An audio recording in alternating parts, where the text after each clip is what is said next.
There's been a lot of discussion about using Kitty Pryde and Rocket and Groot in your teams, especially in PvP.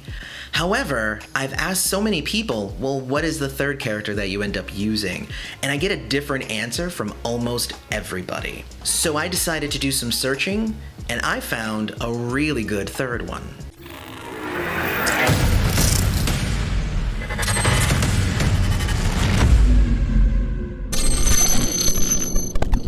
Hey everybody, welcome back to MPQ Mastery, where we help you destroy more gems. Don't forget to follow us on Twitter at MPQ Mastery, and you can also find us on Facebook, MPQ Mastery. Today I have a really fun group that I've been using now personally for the last few weeks, ever since I was hipped to the whole Kitty Pryde, Rocket and Groot combo there. But it really did take me time to find a good third person. I tried Bishop, but it just seemed too defensive and he kept jumping in the front and dying. I've tried a few other characters as well, but the combinations just never worked until I just happened to get a few more covers for my Hela. And oh man, is Hela really cool for this team. Before we get too deep into it, don't forget to subscribe to the channel, hit the bell notification so you always know when we put out another video, and like the video as well. Hit the little thumbs up. It's pretty cool. Thank you.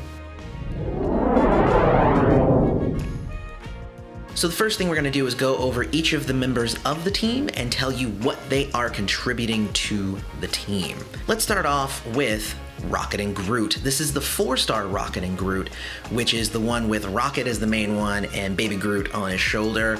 Really fun character. I've used him in a bunch of different teams, but this time he has a real interesting purpose. His first one is blue. It costs 12 AP and it's called Rocket's Pack. This is the one where you put a blue repeater on the board and then every turn it's going to deal damage and then put an attack tile on the board. You will maybe use this one as backup, but on the whole, you're not going to run into this one all that much in this team up. The second ability is the one that he is definitely in this team for, and it's called Welcome to the Team. You want to make sure that you have this at level 5. And what that does is it places up to 7 at level 5 strike tiles on the board, immediately upping the amount of damage that you're going to be dealing every turn. There is a passive ability to this as well, where if you have another member of the Guardians of the Galaxies on the team, then the strike tiles will deal more damage. However, they don't officially have this version of Kitty Pryde as a member of the Guardians of the Galaxy, even though she was a member for a while, I'm just saying. The third ability is the green ability. It's called Don't Push the Button. It's the one that basically gets you a free turn every turn, but if you match the green tile, it'll deal you and the other team a bunch of damage. Otherwise, if you don't match it, then the other team just takes damage. Most of the green is going to end up going to Hela, so don't worry about this one. The next character is Kitty Pryde, and yes, this team actually has 2 5-star characters on it. I know that I had been making a pledge to more pay attention to some of the lower tiered kind of starred characters. However, it is so hard to pass up on this team because it is so good. So her first ability is called Phase and Conquer, and it's a yellow ability which if you use it, it places some yellow projectiles on the board. Pretty good ability. Its passive is the reason that she's in this team, however, and it's if you have at least 4 friendly attack, protect, or strike tiles on the board at the beginning of each turn, she's gonna strengthen them. This is gonna take those tiles that Rocket and Groot put on immediately and every turn start boosting, boosting, boosting, and it's gonna make it deal tons of damage. Her second ability is called Circuit Breaker, and this one is really cool, and it's the one that I like because it's passive, and essentially it is if the enemy puts tiles on the board, she puts a tile on the board and every turn it eats up another tile, which is really cool. And when there are no more enemy tiles, she deals a bunch of damage. This is going to work out really well against enemy teams that can only put out 1 or 2 special tiles at a time because she can eat them up really quick and then deal that big boost of damage. Otherwise, she's really just good at holding back the barrage of a bunch of attacks that some of the other teams that do put tons of tiles on the board and what they can do. She helps kind of alleviate that. Really cool ability. Her third ability is called Practice Offense, and it puts a tile on the board that says anytime you take damage based on an enemy power, then it's going to put 3 strike tiles on the board. Now, I do use this one from time to time in this team. Sometimes I give it to Hela, sometimes I use it here. It really kind of depends on who you're up against. If you're fighting against somebody who can do a team attack against you, you definitely want to use this one because her ability does that for each character on your team who takes damage. So if it's a team attack, then you're putting 3 per character that took damage, and it's actually really cool because you just threw 9 strike tiles on the board and you're about to wreck them. Otherwise, I usually give it to Hela, who will put even more strike tiles on the board. Speaking of Hela, I only have 5 covers for Hela, but as soon as I got that 5th cover that gave me access to all 3 of her abilities, I started playing around with her, and she is so cool. Her first power is called Knives Out, and what this does is she throws more strike tiles on the board, and if there are strike, attack, or protect tiles that are enemy tiles, then her tiles override theirs, which is really cool. And again, anything you can do to keep throwing more and more damage out there, the better. The second power is called Death's Best Friend, and this is where she brings in the Fenris Wolf. And I love this ability because it really is kind of an anti-Hulk kind of ability. It's anti-green. So if you build up enough green, you can send your dog and it will attack the team, and it actually hits for quite a bit. I only have the first cover for this power, and it already deals 1,400. If you build that up, it deals 2,500 to the main person and then less to the rest of the team, but still, that's a lot of damage, especially when it's boosted by all of the attack tiles on the board. The cool thing about Death's Best Friend is if your opponent gets 10 green at any point, then the wolf attacks for free as a passive ability. Really awesome, comes into play all the time whenever I'm fighting. And then her third power is Death Becomes Her, and this is honestly the biggest one that I have her on this team for. And actively what it does is it makes every blue tile on the board an attack tile. Basically, she's summoning her army of the dead to go and launch attacks. Really amazing, especially again when boosted by all the damage. However, the passive ability here is where she starts to rule. And it's that every time you down an enemy, she boosts the damage of all friendly tiles. I have it at level 2, which boosts them by 79, but that essentially doubles if you can get it all the way up to level 5. I only have 2 covers. But even with just that, it's so cool and makes this team really good against minions, but also good against other teams. So let's get into the strategy.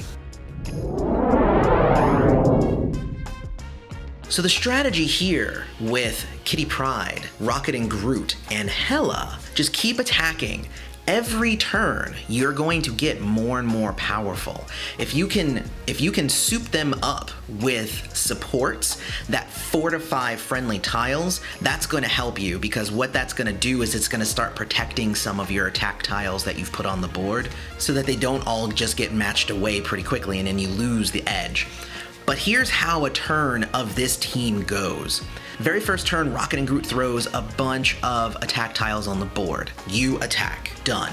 And if the enemy is a little weak, then you might have already downed them with the first attack, especially if you might have gotten a 5 or a 4 match, that cascaded, who knows. But then going into the second turn, Kitty is gonna boost that damage. In the third turn, Kitty's gonna boost the damage. Fourth turn, Kitty's gonna boost the damage. Also, every time you down an enemy, Hela is also boosting the damage. So it really makes this team amazing in terms of dealing direct damage. And of course, they've been introducing characters that can kind of go against this kind of thing, but the fact that they can have so much damage output so quickly really makes this team kind of a runaway. I feel like it might be nerfed at some point, but at this point, it's a mainstay. A lot of people are using Kitty and Rocket. But adding Hela to this group, with her ability to throw strike tiles on the board, with her ability to throw attack tiles on the board, every time you down somebody, you're boosting all of the tiles. Passive attacks that are dealing if they get too much AP. There is just so much good coming from Hela. I can't wait to get more covers because it's only going to make this team up even more useful. I love it, and I've been using it again for weeks since I found it. Some possible drawbacks are that you kind of are at the mercy of keeping all of the strike tiles and everything on the board. Sometimes you might end up with moves that the only moves you have are going to end up starting to destroy those damage boosting strike tiles and attack tiles. You kind of just have to take it on the chin, but the minute you fall beneath the number that is required for Shadowcat to continue boosting them, then you lose that edge. Hela, of course, will continue boosting them whenever somebody gets downed, which again makes this team really good for like wave attacks, because every wave has 3 enemies, sometimes up to 5 and 6. So every time you down one, it's boosted, down one, boosted. So it makes it to like you get to that final enemy at the end of the wave and you're just like, and what? Bam, one hit, you're down. Having to protect all those tiles so that Kitty can keep doing her thing, it can get a little bit much, but again, the damage output is really fast, so you might not even have that as an obstacle. That said, I feel bad because Rocket and Groot end up just kind of being there to throw those initial strike tiles on the board, but really, like, I've been trying to find another character that might be just as suitable for this team, because really they just kind of sit there and they don't really do much after that. Except that I do use the Milano support with them, which places a tile on the board, and when it counts down, I think on turn 3, then it does deal damage. So that does actually add them as an additional way to deal more damage in the match, besides just allowing Hela and Kitty to just keep boosting the damage. Otherwise, I can't really think of many other drawbacks to this team, except that Hela is hella hard to get covers for. Kitty, for a while there, I got tons of covers for her. I think I'm like on 8 covers for her. And even with 8 covers, because she's a 5-star, she's really awesome anyway. But Hela is extremely rare, and I don't even know how I got 5 covers for her, but she's extremely rare, which makes it harder to kind of get her, just like most 5-stars. But honestly, there are no dead colors. There's really no reason to not use this team if you can. But what do you guys think? Go try out this team and come back and let me know what you think. If you have already tried it, let's discuss that in the comments. I want to know how it did for you, and what do you think about this team? Kitty Pryde, Hela, Rocket and Groot. As I said before, don't forget to like this video, subscribe to the channel, hit the bell notification, and thanks for coming to MPQ Mastery. Go destroy some gems.